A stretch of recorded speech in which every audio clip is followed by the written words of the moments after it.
Welcome to online education of standard 12th, that is subject Organization of Commerce and Management, chapter number 4, that is Organization, session 5.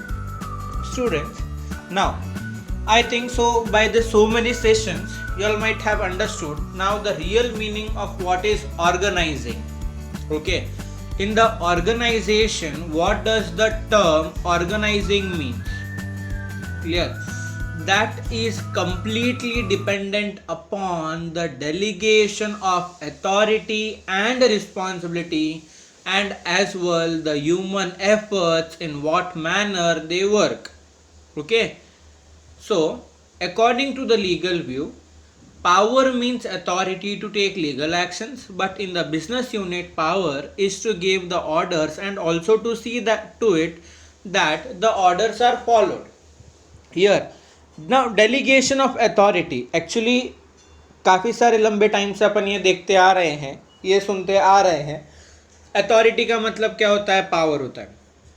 अब एक legal action किस form में, किस वे में कि कोई भी एक्टिविटी का डिसीजन लेने के लिए एक एक्शन क्रिएट करने के लिए अथॉरिटी मतलब पावर का होना ज़रूरी है. But in the business unit power is to give orders and also to see to it that the orders are followed. पर बिजनेस यूनिट में किस तरीके से होगा? उन्हें पावर तो मिला है कि भाई एक प्रॉपर डिसीजन ले सके वो लोग, और साथ ही साथ उन्हें ये भी देखना है कि जो ऑर्डर्स उन्होंने दिए हैं वो सही तरीके से फॉलो हो रहे हैं या नहीं. ठीक है. Then when the size of organization becomes large, the upper level administrators assign some work to their helpers. अब बड़े बड़े ऑर्गेनाइजेशंस में ऐसा, जैसे कि देखो सेंट्रलाइजेशन कहाँ पर काम आएगा? जहाँ पर small size of business unit होगा वहाँ पर सेंट्रलाइजेशन काम आएगा. अब जब बिजनेस यूनिट एकदम एक लार्ज वे में हो जाता है कि भाई उसके अलग अलग चेन फॉर्म में स्ट्रक्चर हो जाए, ठीक है, तो अपर लेवल वाले क्या करते हैं कि कुछ वर्क वो अलॉट कर देते हैं अपने हेल्पर्स को.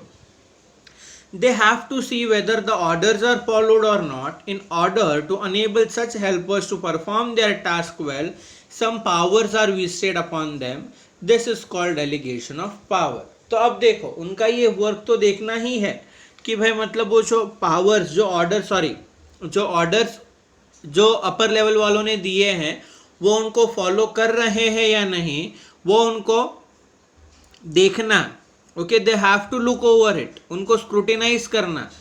ठीक है, एकदम अच्छे से देखना. तो जो अपर लेवल वाले हैं उनके हेल्पर्स को क्या करते हैं कि कुछ पावर्स दे देते हैं कि भाई कहीं पर भी आप लोगों को कुछ भी ऐसा वैसा नज़र आता है तो आप वहाँ पर एक्शन ले सकते हो. ओके, तो यहाँ पर उन्होंने क्या किया? पावर दिया.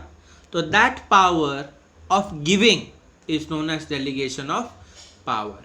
In this way, in ordinary word, it can be said that to delegate the power is to enable the other person to have power from doing the task well. Ordinary words में अपन ये कह सकते हैं कि भाई delegation of power कि मतलब एक पर्सन को पावर देना, ओके, उनको अथॉरिटी देना ताकि वो काम अच्छे से कर सके. अब पावर देने से अभी क्या होगा क्या नहीं? फॉर एग्जाम्पल अभी प्रोडक्शन डिपार्टमेंट में से एक एम्प्लॉय को बोला है कि आपको ये गुड प्रोड्यूस करना है, रिस्पॉन्सिबिलिटी दे दी है उनको कि भाई इतने टाइम ड्यूरेशन के अंदर ये गुड्स प्रोड्यूस हो जाने चाहिए. अब रॉ मटेरियल उसके पास ख़त्म हो गया गुड्स को प्रोड्यूस करने के लिए, तो फिर बाद में अब वो पूछेगा कि भाई अब मैं कहाँ से लूँ, और एट द टाइम आप वहाँ पर नहीं रहे तो फिर वो अभी वो गुड्स कहाँ से लेगा? जो रॉ मटेरियल उसको चाहिए वो कहाँ से लेगा? क्योंकि उसके पास पावर नहीं है ना कि वो जहाँ से मतलब रॉ मटेरियल रखा हुआ है वहाँ से वो लेके आए और फिर बाद में वो जो अपना प्रोडक्शन का टास्क दिया है आप लोगों ने वो कंप्लीट कर सके.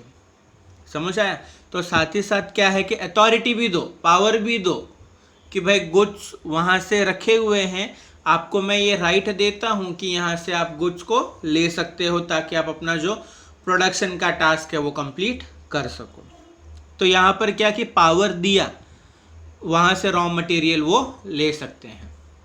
Then according to Lewis Allen, delegation of power is such a kind of process in which the administrator gives a part of the power to his helper along with the duties, and the helpers with the help of others for the purpose of work performance accept such power consciously।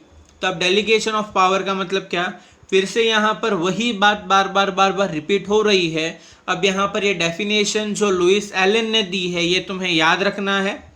Okay, it is important as per your exam point of view कि भाई delegation of power का मतलब क्या, ऐसा process जहां पर administrators जो है, जो एडमिनिस्ट्रेशन को संभाल रहे हैं, वो अपना कुछ पार्ट पावर का क्या करते हैं, अपने हेल्पर्स को देते हैं, ताकि क्या कि वो पूरे जो एक्टिविटी है, जो बिजनेस ऑर्गेनाइजेशन में जो एक्टिविटी चल रही है वो सही से चल रही है या नहीं वो उन्हें देख सके।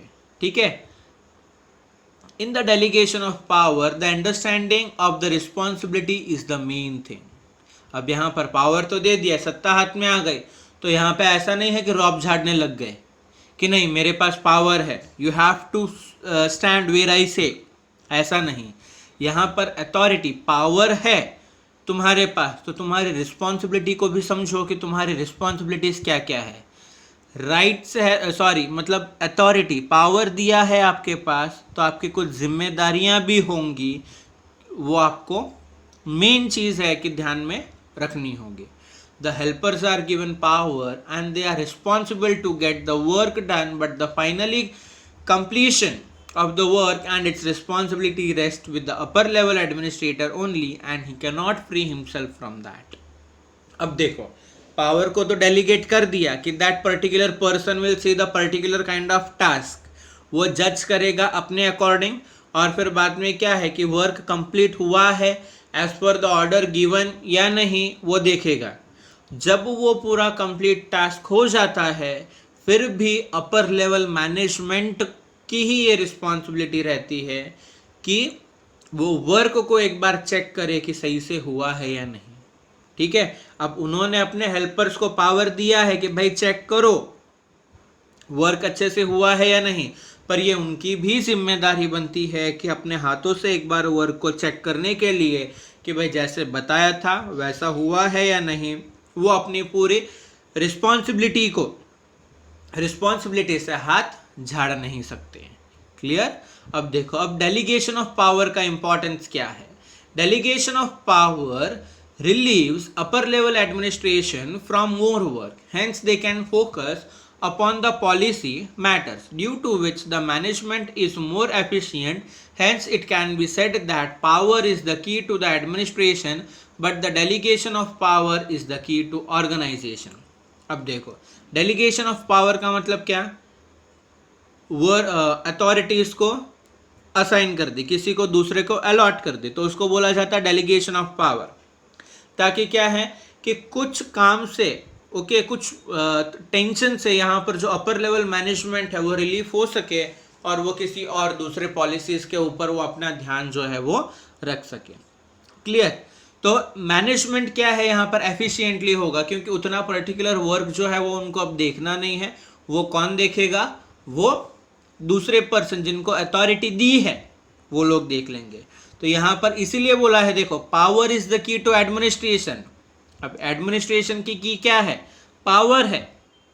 Power is the key to administration, but the delegation of power is the key to organisation. अब जो डेलीगेशन ऑफ पावर मतलब पावर को अलॉट कर दिया, पावर्स को डिस्ट्रीब्यूट कर दिया, तो वो क्या है कि एक ऑर्गेनाइजेशन को वो अच्छी तरीके से वर्क करवा पाएंगे।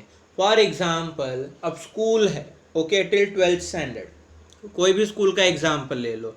अब स्कूल में जैसे प्री प्राइमरी होते हैं, then primary, secondary, higher secondary. ऐसा तो नहीं है कि सारा ट्रस्टी वहाँ पर बैठ के खुद ही सारे संभालने लग जाएंगे। ओके, तो वो क्या करते हैं, प्रिंसिपल्स को अपॉइंट करते हैं। जैसे प्री प्राइमरी के अलग प्रिंसिपल हो गए, प्राइमरी के अलग हो गए, सेकेंडरी के अलग, हायर सेकेंडरी के अलग।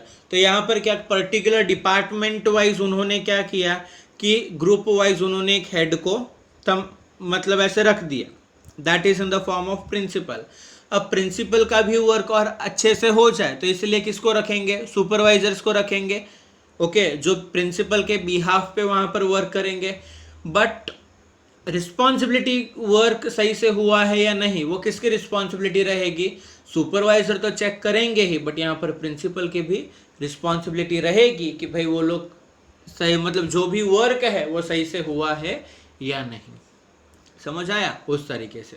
तो अब यहाँ पर देखो पहला इंपॉर्टेंस क्या, work efficient management. Due to the delegation of the officer working on the higher level have less burden of the work and the routine work and work are hence distributed, resulting in the focus on important areas. At the same time, they can meet the objective due to which the business unit gets work efficient management.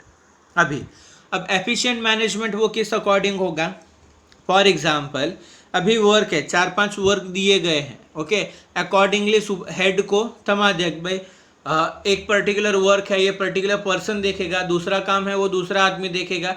तो यहाँ पर उन्होंने क्या है कि powers को divide कर दिया, टास्क दे दिया उनको कि भाई आपको ये काम देखना है, तो पर्टिकुलर पर्सन के माइंड में केवल अपना ही वर्क रहेगा।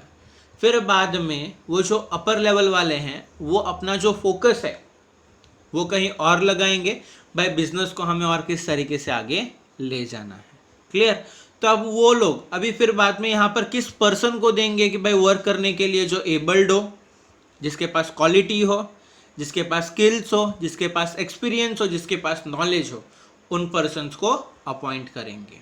Then development of the employees. अब यहाँ पर एम्प्लॉयज का भी डेवलपमेंट होगा।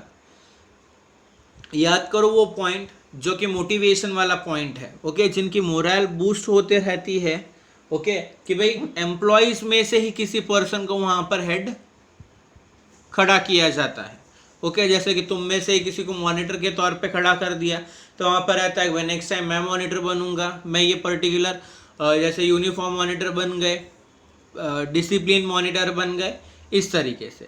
Development of the employees. Different employees working in the organisation get an opportunity to work and take decision due to the decentralization of power, due to which their confidence is improved. They can have a better decision making capacity and take logical decisions due to the constant need of taking decision. अब देखो employees का किस तरीके से development होगा। अब employees के पास अब डिसेंट्रलाइजेशन तो आ गया है, डिसेंट्रलाइजेशन ऑफ पावर, क्योंकि पावर्स को हमने अलग अलग लोगों को अलॉट कर दिया है, ओके, पावर्स को क्या है कि डिवाइड कर दिया, डिस्ट्रीब्यूट कर दिया है टास्क के अकॉर्डिंग।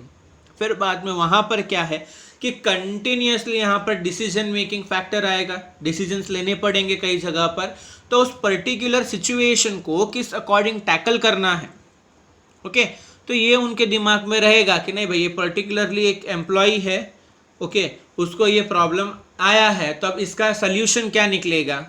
तो यहाँ पर कोई भी पर्सन जो है वो प्रॉब्लम्स के साथ नहीं आएगा, वो कंफ्यूजन के साथ आएगा कि भाई ये पर्टिकुलर कंफ्यूजन है, कंफ्यूजन के साथ आएंगे। तो अब जब कंफ्यूजन के साथ आते हो तो ये समझना कि तुम्हारा डेवलपमेंट हो रहा है। जब प्रॉब्लम्स के साथ आओगे it means you are lacking somewhere, okay, कहीं ना कहीं पे तुम लोग अटक रहे हो, इसलिए तुम लोग अपनी प्रॉब्लम्स बता रहे हो। तो इसीलिए कोई भी सेक्टर हो, चाहे वो एजुकेशनल सेक्टर हो, चाहे वो टेक्सटाइल सेक्टर हो, चाहे वो इंजीनियरिंग सेक्टर, मैकेनिकल सेक्टर हो, मतलब anywhere you will go with the confusions but not with the problems, okay. So तब वो तुम्हारा डेवलपमेंट बताएगा कि एक मतलब ये एक बेसिक फैक्टर है, क्योंकि प्रॉब्लम्स तो कहीं पर भी जाओ हर जगह होगी। तो तुम्हारा ग्रोथ कैसे कि उस प्रॉब्लम का सल्यूशन खुद ब खुद निकालने लगोगे, तब जाके तुम लोगों को ये समझ में आएगा कि नहीं किस अकॉर्डिंग अब वर्क करना है। So that is the development of the employees, कि वो पर्टिकुलर पर्सन को जिसको पावर दी है उसको ये समझ आएगा कि नहीं मुझे किस अकॉर्डिंग टैकल करना है सिचुएशंस को। Then comes motivation. Due to the delegation of power, the employees have the chance to develop their abilities, due to which they also gain psychological benefits. When the higher administrator delegates the power and enable the decentralization to the helpers, such helpers not only get the work accomplished but at the same time get boosted to self-confidence due to such work accomplishment. Due to this, the right kind of motivation is obtained. अब देखो development उस particular employ का हो रहा है, okay, तो अब दूसरे एम्प्लॉयज उस पर्सन को देखेंगे कि भाई हमारे साथ काम करने वाला इंसान वो इस मुकाम तक पहुंचा है, तो हम भी उस अकॉर्डिंग वर्क करेंगे, तो मतलब हम भी वहां तक पहुंचेंगे, ओके। तो यहाँ पर ऐसे सोचने वाले भी होते हैं, और कई सारे ऐसे भी होते हैं जिनको क्या करना है, अपने को छोड़ना, जाने देना, तो वैसे वो हर बार फिर बाद में उसी तरीके से वो कभी ऊपर नहीं आएंगे, वो हमेशा पीछे ही रहेंगे। जब वो जो ऐसा सोचेंगे अपने को क्या करना है, अपने को क्या लेना देना है, they will never grow, okay, because we are the self motivators, है ना, कि भाई हम अपने आप को खुद ही मोटिवेट रख सकते हैं। That is to tackle the problems, to tackle the situation in whatsoever manner we can, and to come over it, कि भाई उससे हम बाहर उभर कर आए। Benefits of specialization. In a single unit, it is possible that all the employees may not have the abilities in all the fields and areas. It is obvious that such ability is not possessed by all, but due to the decentralization of the power, different people are assigned different kind of work, and hence the benefit of specialized skill of such people is to obtained in the matters of their abilities, skills and varieties of excellence. अब specialisation, कि भाई एक ability सबके अंदर ऐसा नहीं है कि भाई सबके अंदर सेम खूबियाँ होगी, कोई किसी में इंटरेस्टेड होगा, किसी के अंदर मतलब कुछ टैलेंट होगा, किसी के अंदर कुछ टैलेंट होगा। जो डिसीजन मेकिंग पावर है कोई एकदम सीधी तरीके से लेगा, मतलब एकदम ऐसे क्या बोलते हैं उसको, that they tackle the situation, मतलब जिसका सेंस ऑफ ह्यूमर एकदम अच्छा होगा। तो यहाँ पर वो स्पेशलाइजेशन की स्किल मिलेगी, पता चलेगा कि भाई कौन सा पर्सन किस अकॉर्डिंग किस एक्टिविटी में बेस्ट है, ओके, तो ये भी वो अपने आप उभर कर आता है, और जो हम जो नहीं सोचते हैं उससे कई ज़्यादा अच्छा अपने को वर्क मिलता है। रिस्क तो रहता है यहाँ पर, बट फिर भी that is we are doing the business, business is uncertain, completely depends upon uncertainties, and जो बिजनेस है जिसके अंदर जितना ज़्यादा रिस्क रहता है वो उतना ही ज़्यादा वहाँ पर पैसे कमाता है।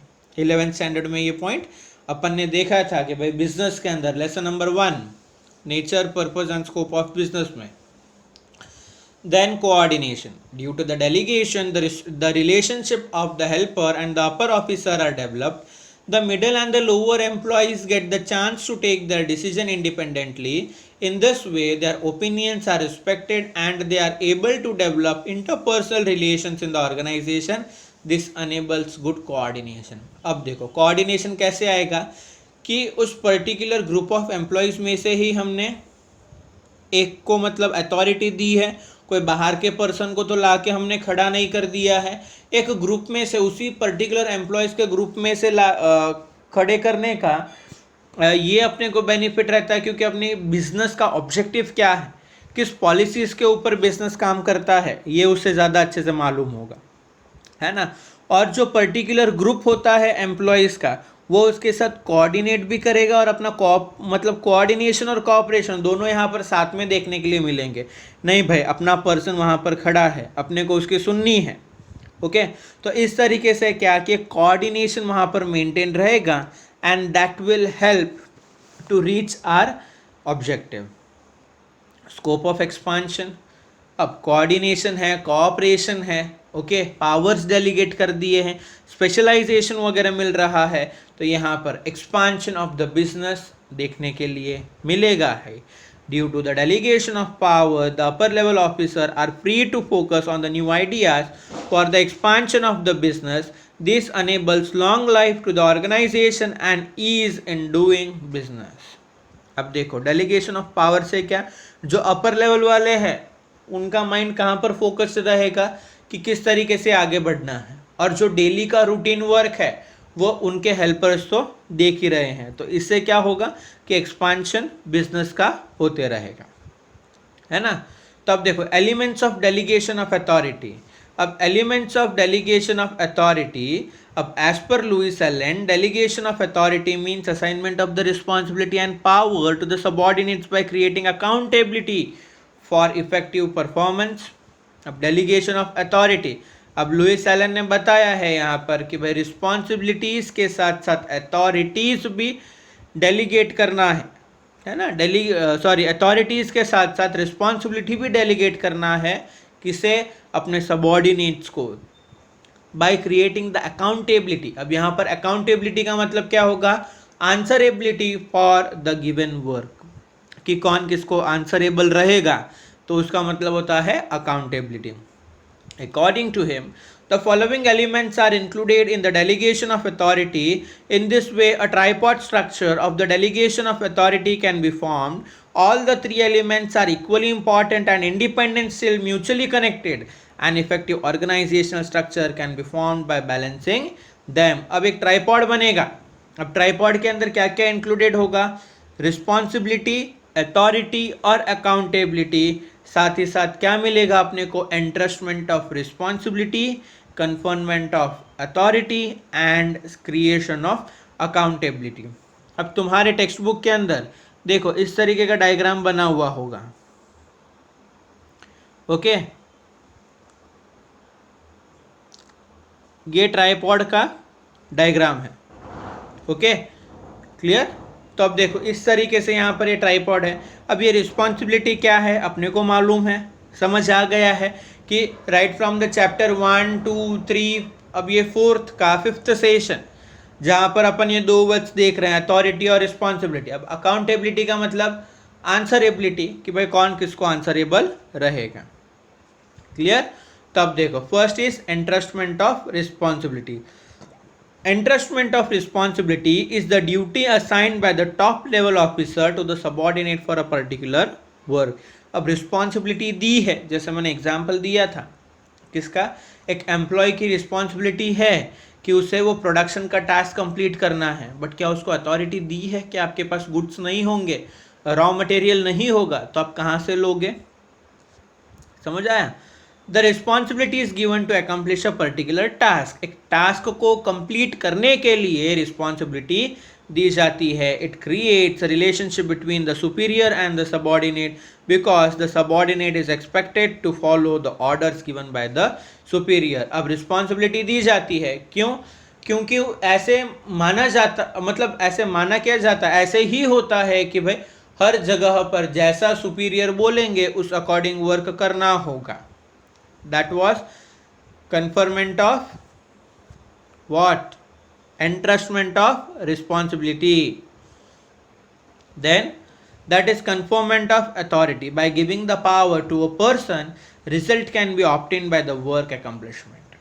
अब यहाँ पर by giving the power, अब किसी पर्सन को अब पावर दे देते हैं तो रिजल्ट हमें कब पता चलेगा, जब वर्क अकम्प्लिश हो जाएगा, तब जब वर्क कंप्लीट हो जाएगा तब ये मालूम पड़ेगा कि भाई हमारा काम है वो सही से हुआ है या गलत तरीके से हुआ है। जो भी उसके रिजल्ट्स होंगे अच्छे बुरे वो सामने उसी टाइम पर आएंगे जब अपना वर्क पूरा कंप्लीट हो जाएगा तब। The administrator should provide the enough power to the helpers और the subordinates so that they can allot the work to the lower level and get the work done. अब यहाँ पर एडमिनिस्ट्रेटर्स है, उनको पर्टिकुलर जो पावर है उस तरीके की देनी चाहिए, उस तरीके से देनी चाहिए ताकि वो खुद और उनके सबऑर्डिनेट्स ढंग से वर्क कर रहे हैं या नहीं ये उनको सही तरीके से समझ में आए। Hence delegation of authority is an important step towards the allotment of power. अब डेलीगेशन ऑफ अथॉरिटी वो एक इम्पॉर्टेंट फैक्टर बन जाता है किस चीज़ का, अथॉरिटी पावर देने का। This flows from upper to the lower level. Normally in the process, the power to give the decision and the power to give order is given. अब ये अपर लेवल से लोअर लेवल तक normally flow होता है और वहाँ पर क्या है कि ये देखने के लिए मिलता है जो डिसीजन पावर है वो उसी चेन में, वो उसी फ्लो में वहाँ पर बहता है। This delegation of authority can be for the various purpose. For example, marketing managers are given the power to incur necessary expenditure in their work area. The appointment of the employees to take the disciplinary actions against the employees etcetera. अब वहां पर देखो example दिया, जो marketing manager है, जो advertisement का काम संभाल रहा है, कहाँ पे उनको एक्सपेंस करना है वो कर सकते हैं, कौन कौन से उनको एम्प्लॉयज वगैरह चाहिए वो उस तरीके से अलॉट कर सकते हैं। एक डिसिप्लिनरी एक्शन भी वो वहाँ पर, मतलब डिसिप्लिन मेंटेन करने के लिए किस अकॉर्डिंग वो लोग डिसिप्लिन मेंटेन करवाएंगे ये भी वो देख सकते हैं। Then is creation of accountability. अब the delegated authority holder has to provide the proper explanation and follow the reporting process to the top level management. This is known as accountability. जैसे कि मैंने तुम लोगों को बताया कि भाई अकाउंटेबिलिटी का मतलब क्या कि आंसरेबिलिटी। अब कौन आंसरेबल रहेगा? जो सुपीरियर्स है, जिनको पावर मिली है, जिनको पावर दिया है, अब वो आंसरेबल रहेंगे टॉप लेवल वालों को कि भाई जो आपने जिस तरीके से काम दिया है वो सही तरीके से हुआ है, देन ओके, नहीं हुआ है तो क्यों नहीं हुआ है, तो उनको वो आंसरेबल रहे। He makes surely be given powers to take the work done by the others, but finally the responsibility of getting the work done rests with the upper level administrators only। तब यहाँ पर ये इस तरीके से रहेगा, okay, कि भाई अब वो जो भी है उनका टास्क जिस अकॉर्डिंग हुआ है नहीं हुआ है वो डिपेंड, वो आंसर देंगे उन्हें, बट फिर भी रिस्पॉन्सिबिलिटी यहाँ पर किसकी रहेगी? टॉप लेवल वालों की। भाई वो अच्छे से चेक करे कि भाई काम सही से हुआ है या नहीं। Hence, the middle authority holder should take the care to ensure that the work is properly done by the lower level staff or no। तो यहाँ पर रिस्पॉन्सिबिलिटी किसकी बनती है? मिडिल लेवल वालों की, कि जो अथॉरिटी होल्डर्स है उन्होंने सही से काम किया है या नहीं। The middle level authority holder cannot free himself from his responsibility by getting work done। जो मिडिल लेवल वाले हैं वो ऐसा नहीं बोल सकते कि भाई हमने अब टास्क तो उनको दिया था, पावर्स उनको दी थी, अब उन्होंने किया नहीं किया वो हमको नहीं मालूम, वो हमको नहीं मालूम वाला नहीं चलेगा।